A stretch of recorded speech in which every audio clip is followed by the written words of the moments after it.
So we finally reached this pinnacle moment that we've all been waiting for. Ever since the first episode, we've been just looking forward to this moment. We knew it was coming. Watching the Pope was very satisfying, but this one beats that. And I was not disappointed. So first things first, Naofumi,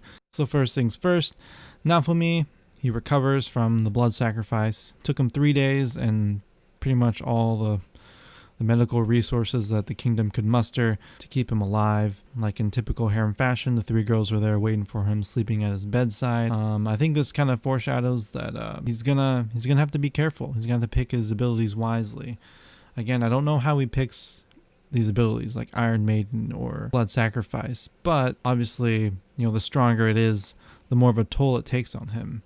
And I think this is in addition to that corrosion that Vittoria was talking about. Once Naofumi wakes up, the queen explains to him exactly, what was going on, why she was gone, what she was doing when she was away. So basically she was at a forum discussing with the other nations. I guess their agreement was that they were each going to summon one hero. And, that all fell down the drain when her own country kind of went behind her back and summoned all of them at once. And so she was trying to put out all those fires. Her explanations, though, didn't really satisfy me in a way, because to me, I guess earlier in the series when they showed her, it looked like she was, under some sort of house arrest, and there she actually couldn't do anything at the moment.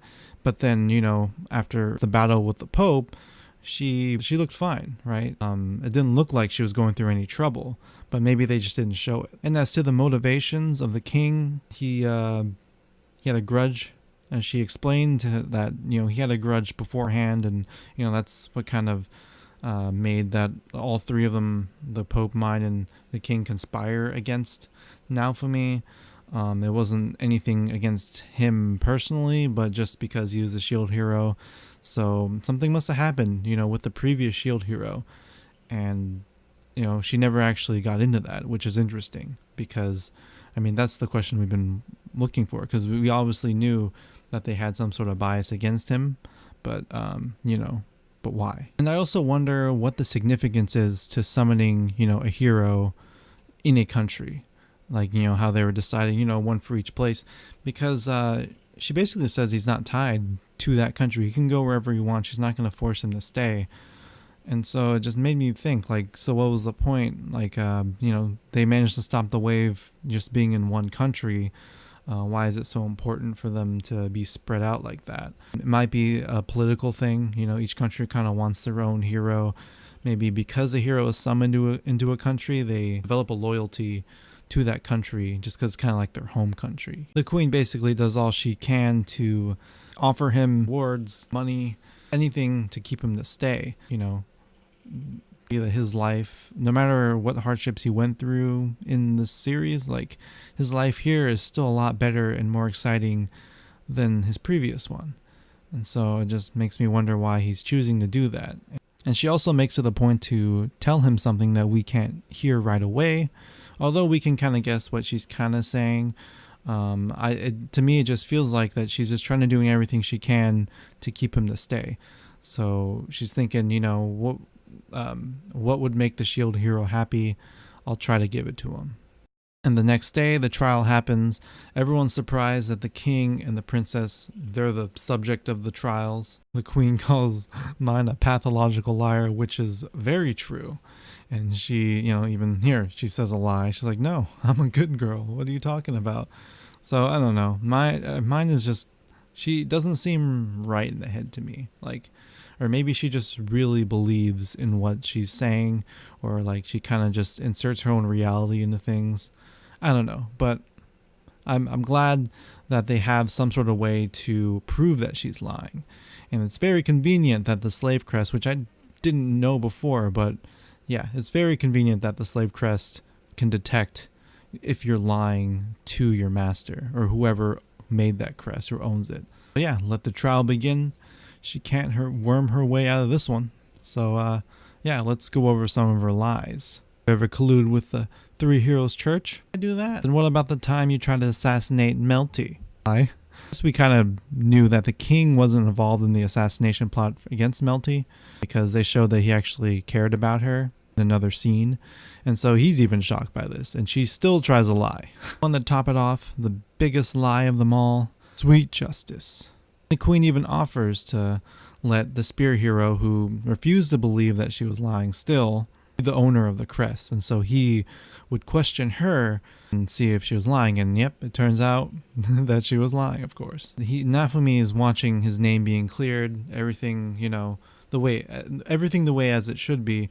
But he says that his heart doesn't feel lighter. Like he's feeling guilty because obviously she knows where this is going, and the queen calls for their execution like immediately. Naofumi gets a plea from help after she gets shut down by Motoyasu, and this one struck hard at him, right?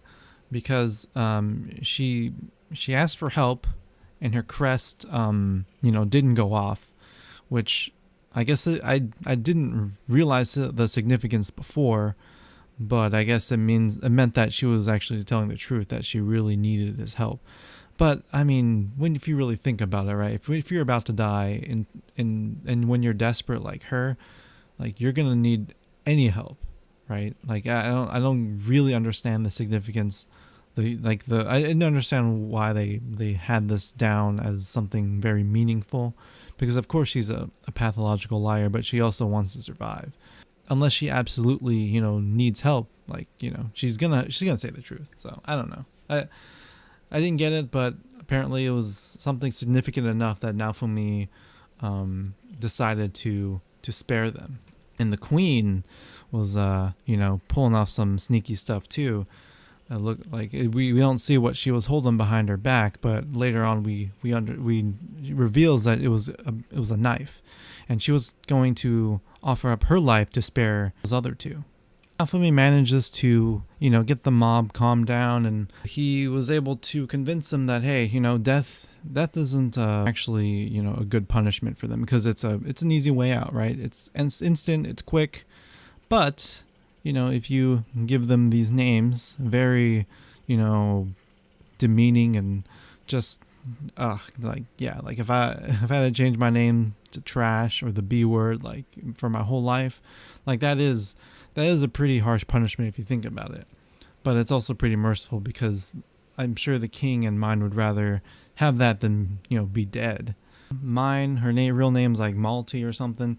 She ain't gonna go by mine either, and Naofumi still just thinks up of another name, which it's pretty funny. Basically, at the end, Naofumi agrees that he will, help them out. He'll work with the other heroes, but he won't stay in the country. He's gonna go around and help everybody, because the wave is happening everywhere. And fighting the waves is a group effort with all the nations. And so he's about to go off, and he gets a cool send off from the guards and everyone showing him his respects. And we get a heartwarming goodbye from Melty, which was it was a lot more than I expected, actually. Like I get she is an important character to him, but this was this was a pretty intense goodbye, I think. Maybe it's just to get the fanfics going, making the possibility of shipping Melty and Naofumi together. This was it was a lot more emotional than I thought, but I mean, it makes sense, right? Like he brought her home. He saved the lives of his sister and father, even though they, or at least his sister was trying to kill him and his father was doing really terrible deeds. Melty, really didn't want them to die. After this, Naofumi kind of reflects with all the experiences he had. Like, he realizes that, even though he had to go through all these hardships, it's not something that he would take back, because what he gained from this experience, it was invaluable. And being the shield hero, taking in that burden, he found comrades that really cared about him. And in the end, it all really worked out. Even if you look at his eyes, right? Like, look at his smile. Like, you can tell that he's kind of changed. Like, his eyes aren't as, I don't know how you describe it, but you know what I mean. Like, his eyes now, it looks happy. He looks kind of like the way he did kind of in the beginning of the series.